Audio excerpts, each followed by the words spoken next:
And welcome back to the live morning show presented by Don Bullock Chevrolet. And as advertised, we have our special guest, State Auditor Beth Wood. Madam Auditor, glad to have you on the show today. It's a privilege and an honor to have you here. Thank you. Thank you for taking the time to be with us. Lim and I are very, very honored and excited. Just a little bit of a background as to how we got here. Obviously, here in the city of Rocky Mount, we have been dealing with an issue here since last May that most people kind of thought after Auditor Wood's report might come to an end, but it hasn't here for us in Rocky Mount. So we are going to give her the opportunity to speak here. She reached out to me Monday and requested this opportunity, which we gladly granted. So we are glad to have her here as we will talk about the circumstance surrounding the city of Rocky Mount and her report from back last May. Lim, if you'll kind of lead us off with the discussion. And remember, we will not be taking phone calls until around 8:30. I'm going to give Auditor Wood plenty of opportunity to answer our questions and go over the findings in the report. Lim, if you'll get us started. Madam Auditor, thank you for being here. Every city and every county in North Carolina has their own audit department, which by law they are required to perform an annual review of the city or the county. With that being the case, how does the State Auditor's Office become involved in any situation in North Carolina? As you said, Lim, every local government, and that is city, county, is required to have their annual audit by an independent CPA. However, the State Auditor's Office is charged with looking into any allegations of fraud or abuse in any local government. The citizens of North Carolina have no eyes and ears, if you will, over how their tax dollars are being spent, so that's my job in Raleigh. Okay. But the local governments really have nowhere to go if they believe that monies are being misappropriated, if their elected officials are not behaving like they were supposed to. The local governments have no place to go. So the State Auditor's Office has jurisdiction because they receive state and federal funds. So, in fact, state statute requires the State Auditor's Office to maintain a hotline. That is a specific telephone line for citizens to report illegal behavior or abusive behavior. Wow. And so, and then we also maintain a email account that takes in nothing but allegations and complaints. And I am not allowed to discern what we will or will not look at. Right. We are always required to look into everything. Now, I've talked with some FBI agents, and they say that dollars play into sort of where they go and what they look at. Not for the State Auditor's Office. We are required to look at every allegation that comes into the State Auditor's Office. Now, for it to get to, and correct me, Auditor Wood, if I'm wrong, I believe in our case there were nearly 300 call-in complaints about our particular. Numerically, does it have to get to a certain amount for you? Like you say, you do have to look at everything, but for you to be completely involved and do an official findings report like you did for us last May, or released in May, does it have to get to a certain numerical number there? Because I think we were at like 293 that had called in the hotline. Was that correct? 213. 13, I'm sorry. 213. Thank you for correcting me, but does that question make sense? Or? Yeah, it makes absolute sense. And no, if it's one allegation or 300, we have to look into it. So, okay. But you're right.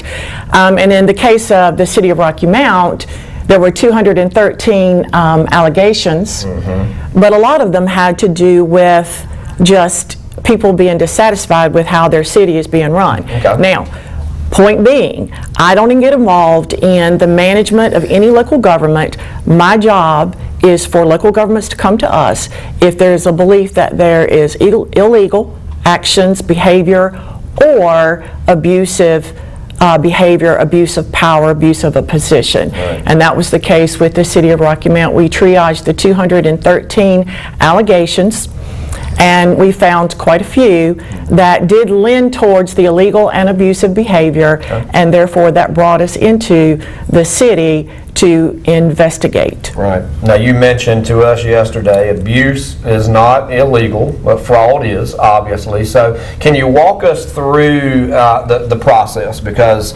I've learned a lot from talking to you and following this, as well as Lim. Can you walk us through the process of gathering the report, gathering the information?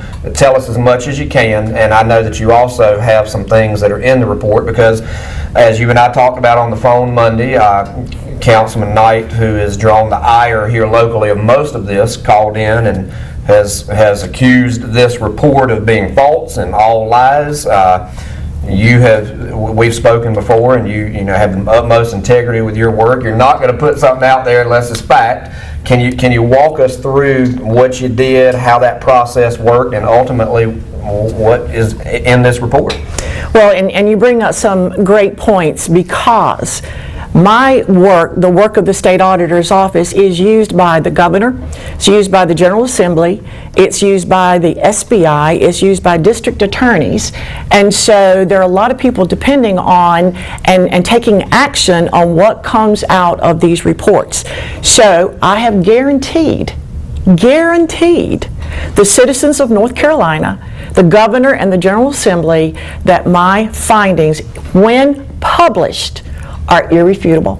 Nobody can argue with them, and in 13 years, nobody has ever been able to prove what I've got in my reports is wrong, not substantiated, not backed by evidence. So 213 allegations, again, those that had to do with mismanagement or allegations of mismanagement, just poor management, go into a bucket, and that is not for us to look into. That's where the voters take care of. If you don't like how your council members and your mayor is running the city, then you take care of that at the ballot box. Okay.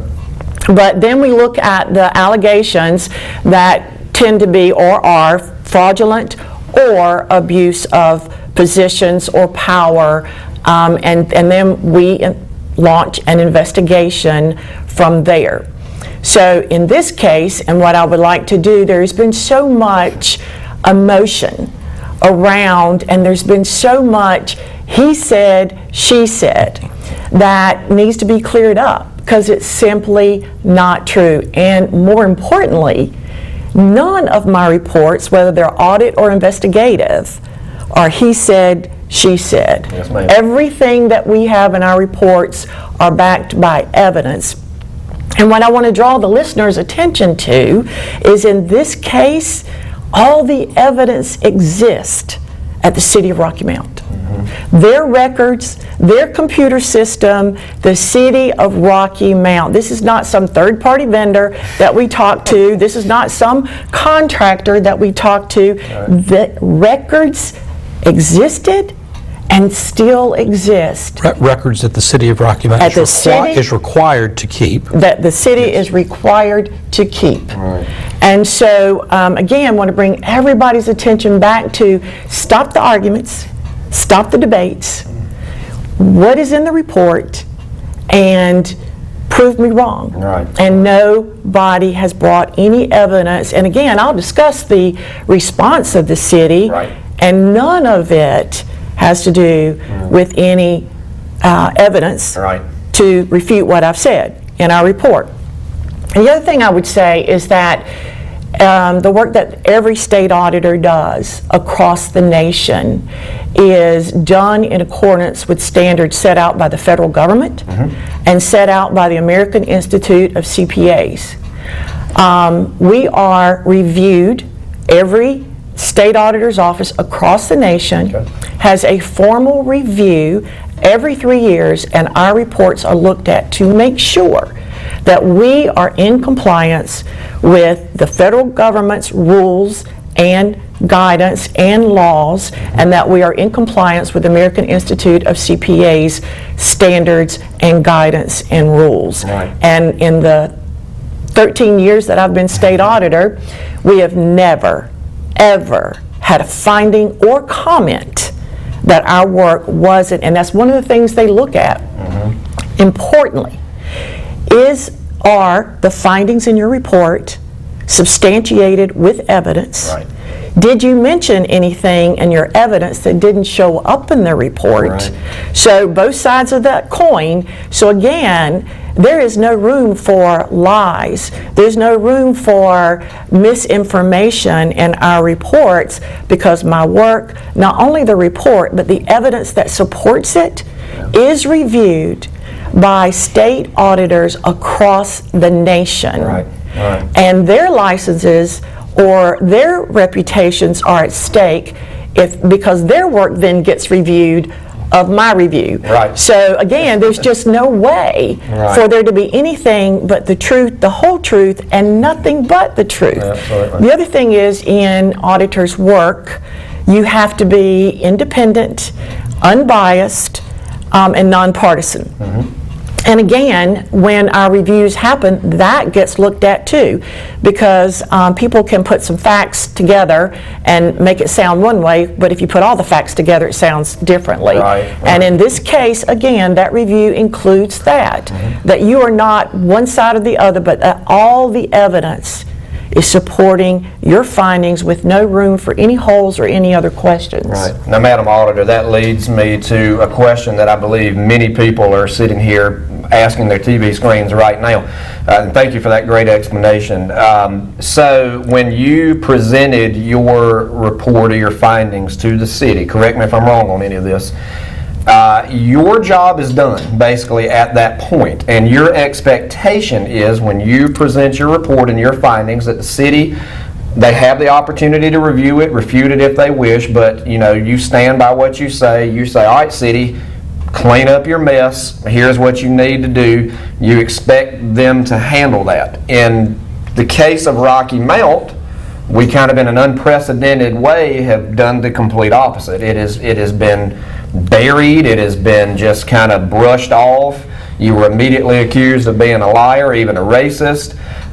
So that tension has been here all. Were you shocked at the response, I guess, and full clarity? Because most people thought that when your report came out, okay, we got them, blah, blah, blah, this is going to come to an end. But that is not your job. So if you can kind of clarify that, and is the response that Rocky Mount has had basically something you have not seen in all of your 13 years, and how they handled your findings?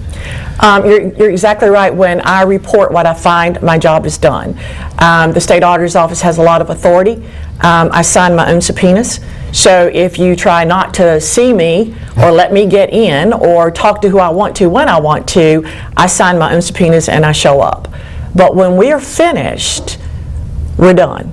The cleanup has to happen, or the legal authorities have to get involved, and that's up to the city after that.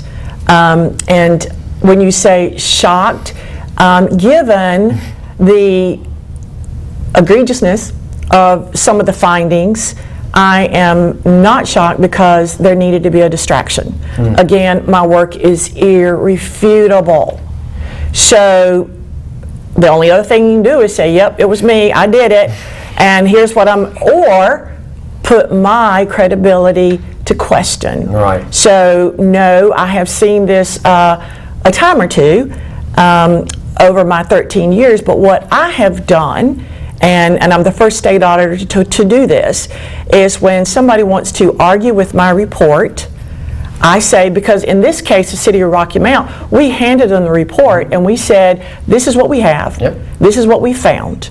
Now, bring us evidence to refute this. Yeah, right. And if you do, the finding goes away. Yeah. But if you can't do that, the finding stays. Right. So that's what we did with the city of Rocky Mount, and they could not bring any evidence, none, to refute all 5 findings in the report. And for some reason, this report's gotten all around one finding. There were 5 findings in this report, but the city of Rocky Mount responded to the report, but all it were excuses or reasons or things that had nothing to do with the finding at all, and I'll kind of go through some of that. Sure. But so no, I am not exactly shocked by the response, because if you're, looking for a distraction, that's what they went for. Right. But again, their response is their response. My job is done. Yep. Now, I have referred, and I'll speak to that too, a couple of these findings to the IRS for obvious reasons. And so I did have to go one step further, because if there is some legal authority that I have to inform, I'm required to inform them. So we've done that. But other than that, it's up to the city, particularly if it's not illegal. It is up to the city to clean up the abusive behavior. Right. And one of the things that has shocked many people, and you heard this Monday, you also heard it Tuesday, Councilman Andre Knight has called in and basically said, you don't have proof, nothing in that, and that's just blown the minds of many people, because, I mean, if the state auditor report isn't proof, and I don't even know how he makes that type of claim, but to say that, he has his proof, which nobody's seen, and that's why this won't go away. He keeps saying it needs to go away, it needs to go away. So it's mind-boggling where he's coming from, Madam Auditor, and I don't know if you can speak to that for just a moment, and like I say, I know there were some specifics in the report that people are eager to share whatever you can, but if you'll speak to that a little bit. Well, and again, it goes back to the credibility of the work. The General Assembly is assigning me to look at the billions of dollars of stimulus money, CARES Act money, federal grant money to get us through this COVID situation. And do you believe they would be assigning that to me, somebody who's opposite their party? That's how much they believe in my work. Right. I am not of their party, but they know when I put something in a report, it is irrefutable. And they enact laws and have enacted laws based on my work. And people have gone to jail based on my work. Right. So let me just say this too. The city of Rocky Mount is not the only local government that I have investigated. Right. There have been, there's another small town in but a small town in eastern part of the state, and there were accusations that the mayor was buying votes by not making people pay their utility bills. Here we go again, utility bills. And what we found in that town is that there were 600, now we never could prove, because think about this, the person who sold their vote is just as likely to go to jail as the mayor if it was proven true. So nobody stepped up and said, yeah, I sold my vote. But we did find in that town that there are 1,200 residents. There were $623,000 of accounts receivable, and over 400,000 should have had their utilities turned off. Wow. So couldn't prove that there was a, arm's length transaction, Right. but at the same time, the evidence is there, and we reported what we found, and mayor did not get reelected. We also found in a county in eastern part of the state, we found that the county manager went to a vendor and said, if I pay your invoice now at the end of the year, I am overspending my budget. If I do, I'm going to get an audit finding. So change the date on the invoice, please. So the vendor changed the date, and then the county manager called him back again and said, nah, that's not going to work. You dated July 1. That's too obvious. Wow. So can you push it out a little further? Wow. And so Wow. the vendor did. And again, this is an abuse of your position. Absolutely. Calling a vendor who wants to do business with the county. Wow. Change the date, but think about the message that it sent to all the employees working under that county manager. Now, this is a case where the county commissioners had to decide, do we keep this county manager on or not, because of the unethical behavior and the message he sent to everybody that worked under him. So again, and I've got a list. Again, the city of Rocky Mount is not the only local government that we have investigated. I've got probably about 15 that we're working through right now. Wow. And so again, this is not the only one. But I want to walk through the integrity Yes, please. that has been called into question of this report. So our very first finding was that city council member received preferential treatment, had $47,704 worth of utility bills written off, based on calling prior city managers and saying, get the business services center off my back. Wow. They keep calling me, they are bothering me with these delinquent accounts, and I would tell you that the city, as well as my office, has copies of emails Wow. where this happened, where the former city manager emailed the former finance director and said, from now on, if there are any issues with Councilmember Knight's account, you handle them or let me handle them, but get Business Services Center out of the picture. Wow. Again, $47,704 with utility bills written off. 11,000 of that was written off in 2013, and these were for delinquent utility bills dating from 1999 to 2010. Wow. $11,000 written off.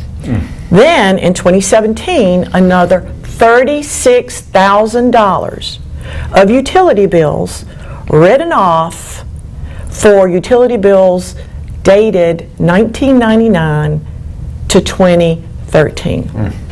So, and again, the response by the city to this finding was several. It was that the, number one, they denied who it was at first, but then the response was, well, the state auditor just had a data dump. No, she didn't. The state auditor looked at the records at the city. We sat down at the computers that house this information, and hear me when I say this, the finance officer gave us read-only access and was there as my investigators went through the data. There is account by account by account, there is detailed listings of delinquent interest, penalties, that all go with this $47,000. Now, I remind you of this too. As you said, Lem, the City of Rocky Mount gets an audit, an annual audit every year. All of the revenue that's coming in through utilities, that number's audited. The write-off each year is audited. Accounts receivable is audited. So the information that we looked at and pulled from had been tied down and audited by your own external, independent, unbiased, nonpartisan auditor. Right. And all of these records, make no mistake of it, exist at the city now as well as back then. So this whole thing about it can't be, they don't have the proof, is irrational. Right. Because the proof exists and it's sitting at the City of Rocky Mount. Now, another excuse that was given is that this council member's account could have been subject to manipulation. We found in the records of the utility bills 234 notes made by the Business Services Center staff. Wow. 234 notations made on the accounts. 125 of them, 125 of those 234 dealt with return checks. There was a payment agreement reached and it was breached. Trying to get in touch and say you got to do something about your account. So when the phone calls got made, notes got put into the utility accounts comment section. All of this information, while I have copies, exist at the city of Rocky Mount. So to say this is a lie, this is not true, it can't be, I've invited the entire city council members to go and sit down with the finance officer, finance director, and look at the exact same things we looked at, because it still exists in the records at the city of Rocky Mount. So there's no way, no lies, no debate, no discussion, no nothing. And then another excuse that was offered up in the city of Rocky Mount's response was that, well, there was a write-off because there was wastewater charges that were of an extensive amount for a sustained period of time. Of the $47,704 that were written off, only $3,000 dealt with wastewater treatment. Oh, wow. So can't be that either. And then the bottom line was, well, other people have had preferential treatment. No. Because what happened in this case is that a council member dealt with 2 former city managers, and the city managers took over the utility account of this particular council member, and the finance officer and the former city managers handled the account. No other customer of the city of Rocky Mount was pulled from the business services center and handled offline by the city managers, 2 of them, and the finance director. Wow. So again, no response from the city that refuted what we found. They only made excuses. So to say there was a response to my audit, I guess. There was, yeah. But we refuted in our response to the response. And this has given the state auditor's office the credibility that exists with me today, whether it's Republican, Democrat, governor, General Assembly, agency heads, it doesn't matter. Because when somebody offers up excuses or a lot of verbiage that's not even related to the finding, we call it out and we pull the reader back to the finding itself, and bring them back to, and get rid of the emotion and the anger and the this and the that. And that's what we've done in our response to the city's response, is we have called out every one of the items that they tried to make an excuse of, or tried to give a reason, or didn't even relate, and said, no, this doesn't relate, or no, this is not a reason. What they never, ever, ever provided us, and now it's been over a year, never provided us with any documentation that there was a receipt written, meaning that there was a bill paid. And again, I want to remind the viewers that the revenues for all those years have been audited. The write-off all those years have been audited, and the accounts receivable has been audited. So all the information that we dealt with in 2019 was audited, and again, for the 6th time, everything that our report is based on, all the records still sit at the city of Rocky Mount right now. So it's just a matter of they're just being blocked. I mean, they just, and also the biggest frustration that I hear all the time is that, you know, now that we learned that your job was done, and now nothing, you know, because everybody thought that was the be-all, end-all. This was going to end. People would be held accountable. You have facts. You're standing right here today looking at people, you say, these are facts. This is not disputed.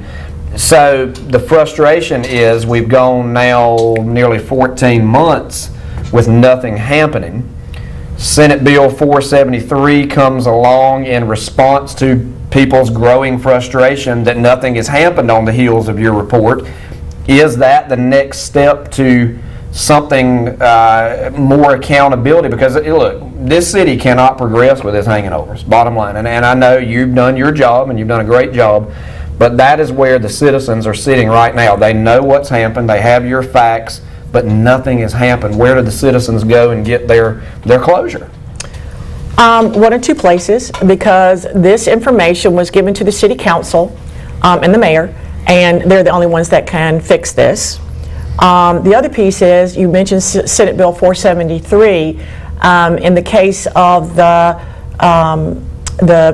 small town where the mayor was selling his votes or buying votes, and I'm dealing with three more local governments, and right now the allegations are that the city council members are, again, not paying their utility bills. In fact, I had one to tell me personally that I thought when I became a city council member, I didn't have to pay my utility bill anymore. Okay.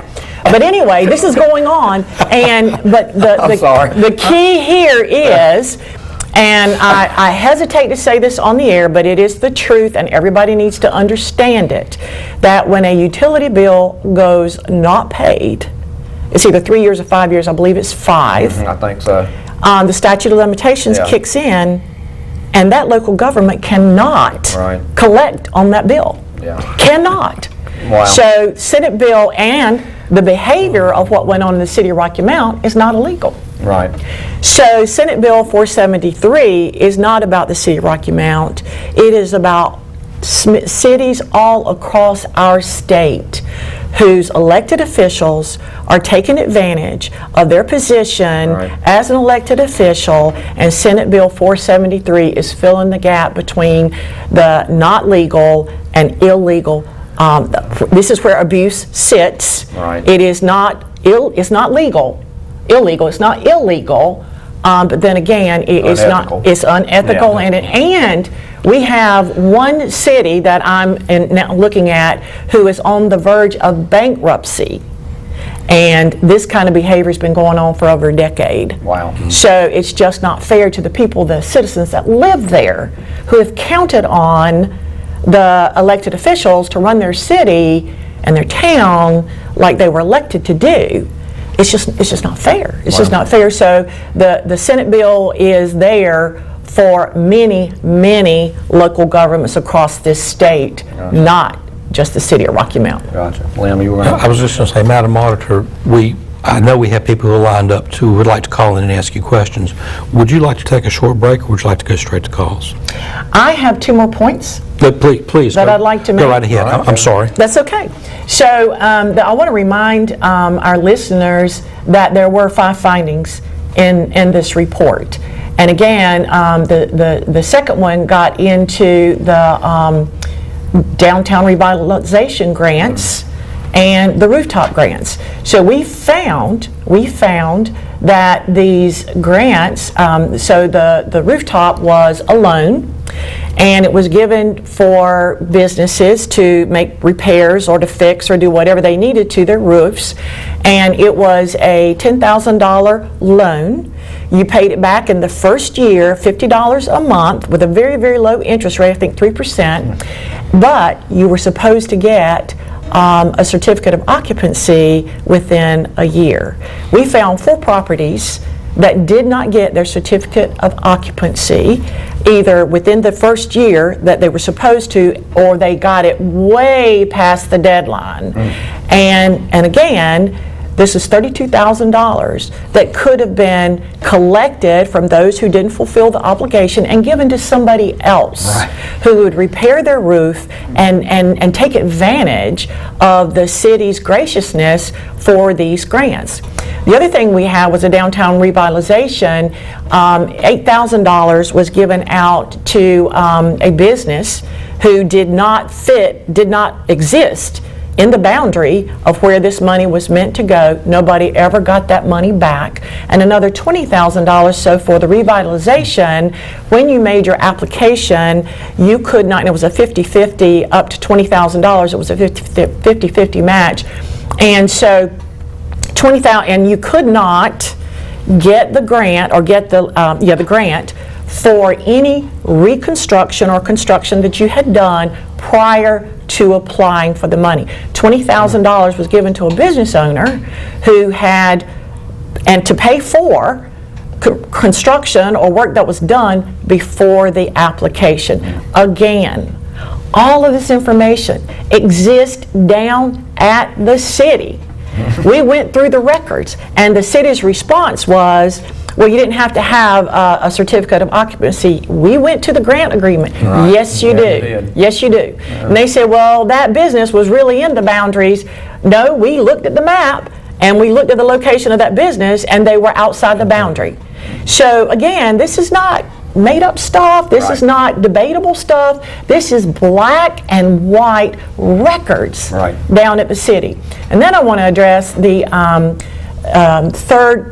fourth finding that we had, and it had to do with the excess reimbursements to the city manager. Right. So we noted that over a time period that there was $1,575 paid to the city manager over and above the per diem. The per diem is city mandated, not the state auditor, not the state of North Carolina, city mandated policy. If you travel on city business, you can only be reimbursed a certain amount of money for your breakfast, your dinner, or your lunch. And again, not made up by the state auditor's office, not made up by the state of North Carolina. This is the city's own policy. And we found that on multiple occasions that the city manager was reimbursed in excess of that per diem, which is the city policy. For the fourth time, city policy. And so the response that came back from the city was, from the city manager, I'll eat what I want, when I want, how often I want, and no policy is going to change that. That has nothing to do with the finding. Nobody's telling you when to eat. Nobody's telling you how often to eat. Nobody's saying what you can eat. Don't care. What the policy is getting at is no matter what you eat, how much it costs, you can only be reimbursed a certain number. And you exceeded that. So one of two things has to happen. You either pay it back because you exceeded the policy, or if the city council decides that we're going to let you get by with it, now you are on dangerous ground because you're treating one city employee differently than everybody else who has to live by that rule.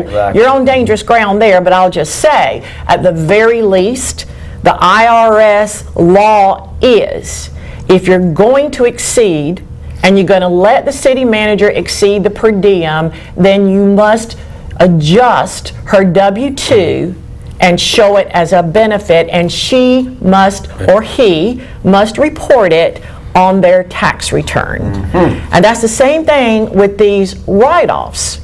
The council member is a employee of the city of Rocky Mount. So if you're going to let these write-offs happen, then the W-2 for the council member needs to be adjusted and to show this as a benefit income, and there should be an adjusted tax return filed. This is not the state auditor's law. This is not. This is the IRS. And the IRS says if you're going to claim a meal for business, then you must have documentation of the business purpose and who was there. And again, our going through the documentation on some of the charges, we couldn't find a city business purpose. So again, I'm here to say that what's in this report is backed up. The evidence came from the city of Rocky Mount's own records. Not made up, not debatable, it's there. Now, the other thing I'll say, for anybody who's thinking about, let's get rid of some of those records, your CPA has a copy of much of what I've talked about today, and the state auditor's office has a copy, and the cloud never, ever loses its copy. So, all right. There you go. Well, there you have it, right out of the mouth of State Auditor Beth Wood. With your permission, we'll take our break. We appreciate very much for you clarifying and addressing these issues that have weighed heavy on the hearts of the people here in this area. We'll take a quick break, and we did promise, with Madam Auditor Wood's permission, to take some phone calls. So right after this break on the live morning show, brought to you by Don Bullock Chevrolet. Stay with us. All right, and welcome back to the live morning show presented by Don Bullock Chevrolet. Madam Auditor, State Auditor Beth Wood has been our guest. We appreciate your remarks and your clarification. The phone lines are now open for you to call Auditor Wood at 407-1111 with your questions. Now keep in mind that the format that we are participating in today will be, you can call in, ask your question, but we will hang up. There will be no dialogue. There will be no conversation between you and Madam Auditor Wood. We just will let you get the question in, and she will be able to respond to that. So we will go ahead and open up the phone lines with our first call. Good morning, caller. Your question for Madam Auditor Wood. Hey, my question for Madam Beth Wood in regards to this audit. The audit was done in 19, and I just want to know, how many audits have you done across the state of North Carolina? Thank you for the call. And then also, why are you dwelling on the audit of Rocky Mount? It doesn't make sense. If you're trying to use us as peons to get to the governor's mansion, it's not going to work. We already know a Republican, and we know. We appreciate the call, Madam Wood, if you'd like to respond to that. We do hundreds of audits a year. This is not an audit. This was an investigation. All right. We appreciate that response, and the phone lines once again open at 407-1111. Between our next call, the records that you referenced at your last part of your comments, those records have to be kept by the city of Rocky Mount. There's not something they can purge at a later date. Those records are required to be kept by the city of Rocky Mount. Please mute your TV, caller. I apologize, y'all. There's Please mute your TV, caller. Okay, we there's Am I on the air, or are you talking to Beth? Okay, you are live with Auditor Wood at the moment, yes. Okay, my question to Auditor was, why are you so dogmatic when it comes down to Rocky Mount and the Mr. Knight? Okay, thank you. That's kind of the same question I think we just got. I believe she responded to that. And do you have anything to add to that? I do. Dogmatic. The integrity, it has nothing to do being dogmatic with Council Member Knight. Member Knight is constantly saying that there's lies in this report, and they're not. And so if the City of Rocky Mount would have just, fixed the problem and the conversation stopped, but again, many people, many citizens across the nation and City of Rocky Mount depend on my work and working at my staff in the state auditor's office. And so to constantly say it's a lie, I'm not being dogmatic about anything except the information in this report is not lies. It is backed by information at the City of Rocky Mount, their records. And so I am simply putting the citizens of North Carolina and the citizens of Rocky Mount's mind at ease that there are no lies in this report. Okay. Thank you, Madam Auditor. Caller, you're on the air with your question, please. Go ahead, caller. You're live on the air. Okay, we lost that caller. We got another one here. Give me just a second. Good morning, caller. You're on the air with Auditor Wood. Good morning. If a citizen believes that a county is not appropriating funds correctly, can that be investigated without some sort of proof? We take allegations. Thank you for the call. We take allegations all the time, and you don't have to provide proof. What we look for is why you believe that might be happening, so you sort of point the direction. Excuse me, but you don't have to have proof every time, no. All right, caller, you're on the air with Madam Auditor Wood. Ms. Wood, would it be to our advantage to hire a lawyer to take care of the business at this point in time. Thank you for the call. Did you understand the question? I think the question was, would it be to their advantage to hire a lawyer? In other words, the citizens are kind of like, what do we do now? You know, you've presented this. I guess it was kind of like, what is the next step? Should we get a lawyer involved to handle this? Well, you usually involve a lawyer for illegal behavior. Be right with you, caller. And again, abuse of one's position is not illegal. So to say you need a lawyer, that's for up discussion with City Council and the mayor. All right. Good morning, caller. You're on the air with Madam Auditor Beth Wood. Go ahead, caller, with your question. Yeah, I'd like to ask them. So, what does the auditor suggest the city of Rocky Mount do to correct the actions performed by said council member in the report?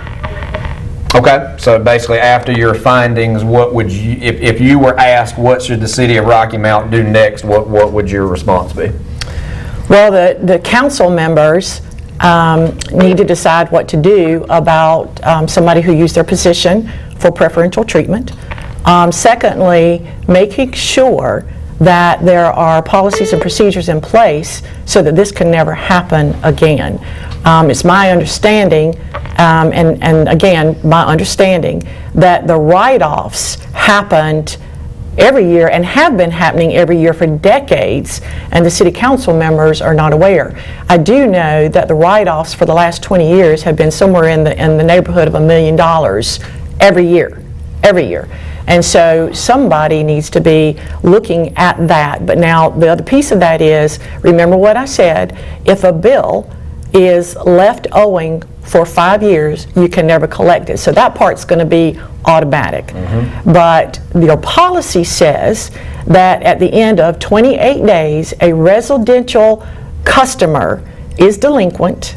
At the end of 21 days, for anybody else, your account is delinquent. At the end of 60 days, your utility is cut off. Mm-hmm. And I'll remind you that the accounts that were written off were as old as from 1999 to 2013. So making sure that somebody, number one, what is your policy? What should it be? And then making sure that that's implemented. That is what you can make sure happens. Gotcha. Thank you. Go ahead, caller. You're on the air with Madam Auditor Beth Wood. How you doing, Beth Wood? This is Samuel Battle. Well, I'm just calling in. Mr. Knight been getting away with this for years, and it looked like the city council set it up for years, turned their head.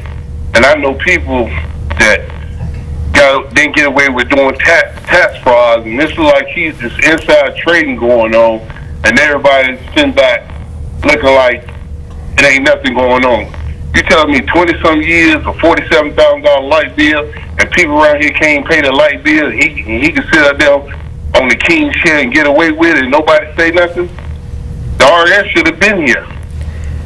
The IRS has been informed now. We appreciate the call, like you say, and the comment. Just want to make sure that everyone does indeed get a chance to get their question in with Auditor Wood. Good morning, caller. You're on the air. What is the statute of limitations for audits? And if the statute of limitation is over, then why are you investigating? Okay, madam.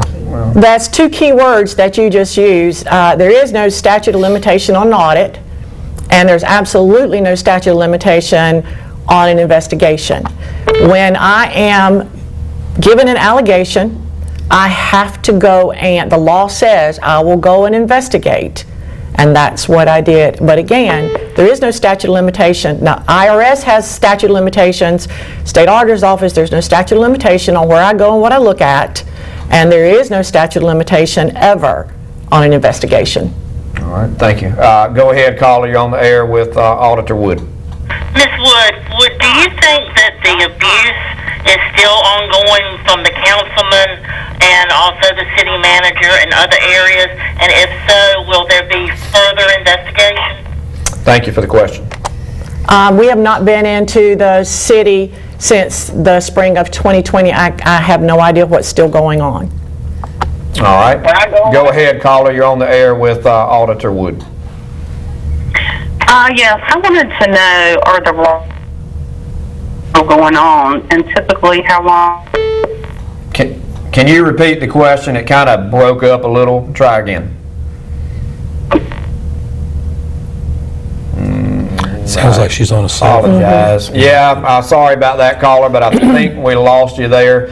252-407-1111. Madam Auditor Beth Wood with us. Good morning, caller.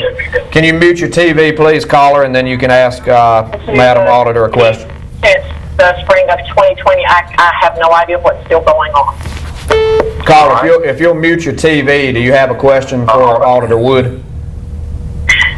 Yes, I wanted to know, are the wrongs going on, and typically how long? Okay, I think we're still getting some feedback on that one. I apologize for that. We will try again. Go ahead. You're on the air with Auditor Wood. Yes. Go ahead, caller, with your question, please. Okay. So why does Councilman Knight refute the audit report? Why does he think that there are lies in the audit report? And is there any evidence to otherwise suggest that why he believes there are lies in the audit report, that his side of the story is true? One truth I can say, he didn't ask for preferential treatment, but I can't say that he did not receive preferential treatment in that audit. Am I correct to think that? Thank you for the question, Auditor Wood. I'm not sure I understand the last part of the question, but the first part, I have no idea. The records are what they are.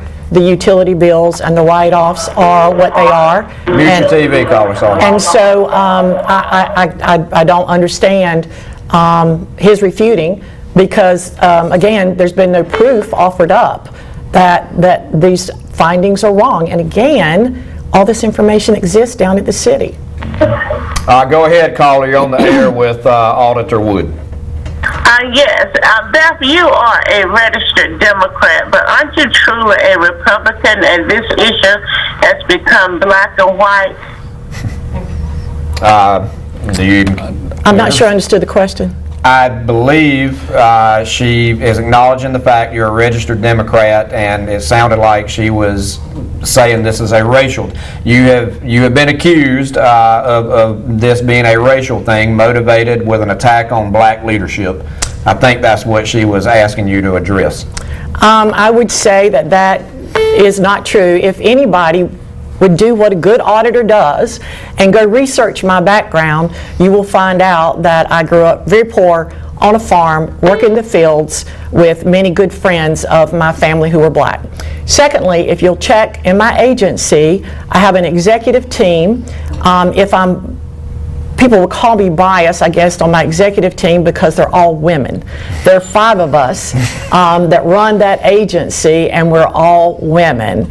2 out of the 5 are minority, 1 Latino and 1 black. Right. If you look at my list of directors, I have 8, and in that case, 5 of them are men and 4 of them are black. So again, to say that I'm a racist is just, if you know me and you've watched me over the last, we promote who gets the work done. I love working with my executive team now. I've probably got the best executive team that the State Auditor's Office has ever had, and I'll remind everybody that I was hired by the first African American Council of State member, Ralph Campbell. He was the first African American state auditor. He was the first African American Council of State member. He hired me, and he started me at a position that was very low, like an assistant state auditor 2, and under his tenure, because he believed in me and we worked so well together, I made it all the way up to director. And when he lost the election in 2004 to a Republican, he came to me and said, "Beth, you need to run for election in 2008. So to say that I'm a racist is absolutely a ridiculous statement. Absolutely agree. Go ahead, caller. You're on the air with Auditor Wood. I was just wondering whose job is it to take over now to get this resolved? Okay, very fair question. Auditor Wood, would you like to? I think we've had a similar question, but I know that's on the mind of people. Where do we go from here, to solve it, because it is still ongoing? It is your city council that will have to take these audit issues, again, everything from how is the delinquent accounts being handled, how are write-offs being handled, how are cut-offs being handled. Also, when people travel on the city's dime, who's getting paid at the per diem and who's allowed to charge excess, and for any decisions that the city council makes, you need to make sure that it appears on their W-2 if you're going to go color outside the lines. If you're going to go outside what your own policies say, then it should show up on the W-2s for tax purposes. But again, the fixes of all of these findings rest with your city councilman and your mayor. All right. Go ahead, caller. You're on the air. I have a question. You mentioned that the IRS was notified regarding the write-off and the per diems that were too high. When was the IRS notified? Thank you. I apologize, but that is not the kind of information that we would give out. Okay. She cannot answer that particular question. Good morning, caller. You're on the air. I'm calling back again. I'm sorry, Beth didn't understand my last question when I mentioned that one truth could possibly be that the councilman did not ask for preferential treatment by the city manager, but is it fact that he did receive preferential treatment on accounts of his and not anyone else by the city management? And also, I want to ask the auditor, has her office ever investigated a person not of color in leadership in an audit and ever had allegations against them as a result of those audits? If so, then that would mean that this is definitely not a black and white issue, but an issue of right and wrong and of ethical moral. Okay. So, if you would just... Thank you for the call. Auditor Wood, if you'll respond to that. Thank you. Those were great questions, and whoever that caller was, I appreciate so much the manner in which you are trying to get at the truth without making it racial. Right. The preferential treatment came about through interviews with staff people who knew about the phone calls from the council member to the former city manager, plus some emails that we saw, my investigators saw. I would tell you that the county that I mentioned, where the city manager was involved, it was white. I would tell you that the mayor, who did not get reelected because of the allegations of, and again, we couldn't prove it because I couldn't get the other side to admit they sold their vote. But again, the mayor, who did not get reelected, is white. I would tell you that there is another small town in the northeastern part of the state where we went in and looked at allegations, and the situation was that a person on the city council negotiated a contract and then got a kickback from the contract. That guy went to jail, and he is white. All right. Caller, you're on the air with Auditor Wood. Yeah, my question is the current city council member, is he paying his utilities now? My second question is, how long does it take the IRS typically to get involved in something like this? Very good questions. Madam Auditor, would you care to respond to that? I have not been into the city since 2020, so I don't know what the current situation is with the council member's current bill. And one thing that's disconcerting with the IRS, when I make a referral to most agencies or make a referral, a lot of them will get back to me what was done, when it was done, if they even took it on. I can tell you that the SBI probably doesn't deal with anything less than $100,000 involved. And so, and again, the federal government, some idea there, I have no idea. The IRS will not contact me on anybody. And this is not the first time I've turned people over or had to refer an issue that I've come across to the IRS or the Department of Revenue, but the IRS absolutely will not get back to me. According to them, it's none of my business. Wow. All right, go ahead, caller. You're on the air with Auditor Wood. Thank you, Auditor Woods, for all your work you've done. So you've mentioned several times that the W-2s need to be adjusted to show these benefits. What responsibility falls on the city employees that are responsible for the W-2s that send out this information for the council, for the workers, for the employees, if they're not making these necessary adjustments? Or I know the council is supposed to do this, but what responsibility is sitting on that city employee that's supposed to be doing this and not now? So does it go beyond the council to those individual employees that aren't doing their job? Thank you, caller. First, you would assume that those staff members know about the write-offs and the implications. I can't tell you the number of people that don't understand that the write-off or the excess over the per diem is really a benefit to a city employee. So now you're expecting, I don't know what these accounting clerks make, but you're expecting, or even the finance officer, I'm not sure how many of them are even aware that this kind of behavior should show up on W-2s. So to say it goes back, there should be probably at the finance officer's level, city manager level, and city council is probably where the experience and expertise should exist that understands this. Gotcha. Thank you. Go ahead, caller. You're on the air.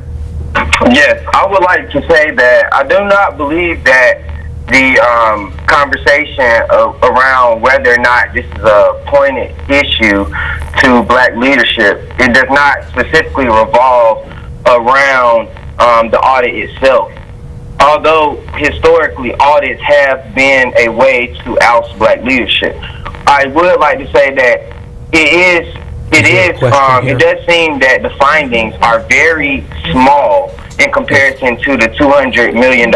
Is there? We need you to ask. Is there a question? Is there a question? The question is that are you aware that during the majority of the time, specifically through early 2000s, that light bills were at an all-time high, and that are you advocating for disconnecting light bills for poor people? And also, how much time, we thought it was 4,000 hours, did you spend on the budget? On the audit itself? Okay, we appreciate that, but we got to be fair to everybody. Auditor Wood, would you care to respond to any of that? I would. So if you heard me earlier in the show, I talked about the fact that my law, the law that governs the state auditor's office. Please mute your TV, caller. Sorry, Madam Wood. Caller, I'm going to have to hang up if I need you to mute. Okay, I'm going to have to hang up. Sorry, Madam Wood. That's all right. So the law, the statute that requires me to have an investigative unit and to have a hotline doesn't tell me that a dollar value is involved to look or not look. So if you heard that part of, I said that earlier on, that we have no discretion of what to investigate or not investigate. And so again, you talk about there's 4,000, ever how many hours it was involved, 400 hours involved in this audit. It was 213 allegations to go through and decide which ones fell in the bucket of management, which one could potentially lead to the part of the investigation. So all that time was not just spent on these 4 findings. A lot of that time was spent on digging into and looking at what 213 allegations were. And within the 213, was there illegal or abusive? So again, even though 5 findings came out of that. There's a lot of allegations that came through the state auditor's office. And again, I'll remind you, my law that governs me does not give me the ability to say, that's too small. I mean, I spent $15,000 investigating the theft of a boat motor at Cape Fear Community College. Now, there's a lot more involved in the allegations, but the substantiation was only that a $5,000 boat motor was stolen, but we spent $15,000. Until my statute gets changed, I have to do what the law says. Absolutely. And just as a program note, after this call that is holding, we will be taking 2 more, and we will have to end the show at that point. Good morning, caller. You're on the air with Auditor Wood. Good morning. I just got a kind of a simple question. If, through your findings of investigation, can you specifically say and state that you know a individual that authorized that, and if you do, can that person be held responsible for these expenses that were incurred during that time? And if they can, Knight would be kind of crazy for not accepting these offers if they were put to him, which is still, he knows was wrong. But would your information be able to allocate the actual person that authorized him getting that money? Thank you, caller. And 2 more calls after Madam Wood responds to that. And that is a great question, and something that needs to be dealt with at the city council level, because after this audit, this investigative report came out, city council members were astounded at the fact that $1 million a year for the last 20 years has been written off. Now, so if the account is 5 years and a day old, the statute of limitations is run out, so write it off. Now, how an account can get 5 years old is inconceivable, because the utility is supposed to be cut off after 60 days of non-payment. But I'm just saying, if you can stretch it out to 5 years and it gets written off, that's really sort of an automatic thing. So possibly staff would be able to, if somebody has let this go and not shut off the utilities and got 5 years old, then staff probably should be able to write this off. Now remember what I said. You have a CPA who is auditing the write-off. Now the other piece of it is, and this again is a conversation I've had with local governments across the state, city council members, somebody needs to be responsible for these write-offs. And it doesn't need to be an accounting clerk. Absolutely. So, holding them accountable, did anybody really establish where the accountability is? If the finance officer wrote it off, did anybody say she couldn't? Right. So I mean, that's a hard question. If it's nothing, if it's the 5 years or older, that's one thing. But if somebody's just coming along and writing off for the sake of writing off, that's a whole. So really, somebody in a area of authority, whether it's city council members, or if it's the town manager, somebody should be looking through these write-offs and agreeing with them and authorizing. Right. And after this call, we have time for 1 more. So go ahead, caller, and then we can get to 1 more, and we have to go off the air. Sure, Beth, I wish you and I can sit down and have a real conversation about this one day. But let me ask you this question. Is there any way that your office can tell the color and the social demographic background of a person when you're doing an audit? And also, can you say for a fact that when a person is disconnected, whether can tell, well, is this a person of color or is this not a person of color? Okay. I feel like we're getting a little repetitive, but do you even need to address that at this point? I was just going to say, I have no clue who anybody is. These calls these allegations come through on a hotline. I have no clue who any players are, who anybody is, and frankly, I don't care. I don't care. Because I got to do my job, There you go. and I just soon not know who people are, because I don't care. Right. And I'm going to do my job. I don't care. There you go. I don't care the age, I don't care the race, I don't care the color, I don't care the political party. I don't care. I delivered 2 audit reports a week apart just a few months ago. One was on a cabinet secretary for the current governor. I delivered a scathing audit report to the General Assembly, and I turned around the next week and delivered on a Republican elected official in the Department of Public Instruction. I don't care. And you've made that clear from the very, very beginning, which makes the claims of racism even that much more ridiculous, honestly, and very, very unfounded. All right, this, ladies and gentlemen, unfortunately, we're out of time, will be our final call. Good morning. You're on the air with Madam Auditor Wood. Good morning. I would like to know if Ms. Wood is aware that Councilman Blackwell's son, Cooper Blackwell, called in 2 times and accused her audit of being racially motivated. Were you aware, I guess the question is, were you aware that one of those callers was Councilman Blackwell's son? I am not aware, but it's not the first time that citizens that, don't want to believe this audit report, it's a distraction.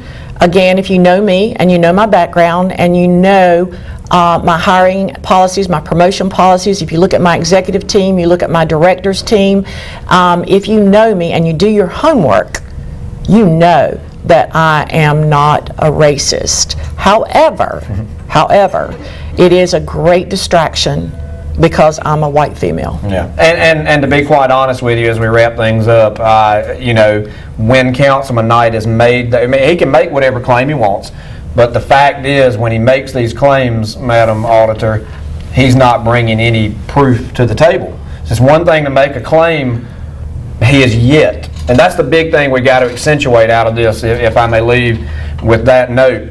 He has not shown anything that and if he had it, it would make sense. If I'm getting accused of all this, it would make sense that you'd want your name clear.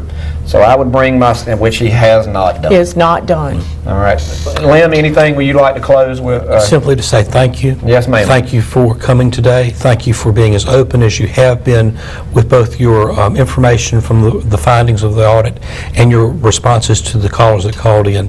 And I want to personally thank you for the service that you performed to the citizens, the taxpaying citizens of North Carolina. Thank you, Madam Auditor. Lim, thank you very much. Wayne, thank you very much. It has been an honor. Madam Auditor Beth Wood has been our guest here on hour number 2 of the live morning show.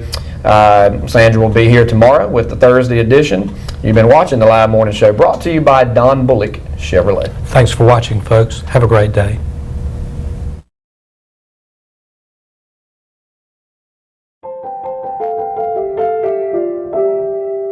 Thank you.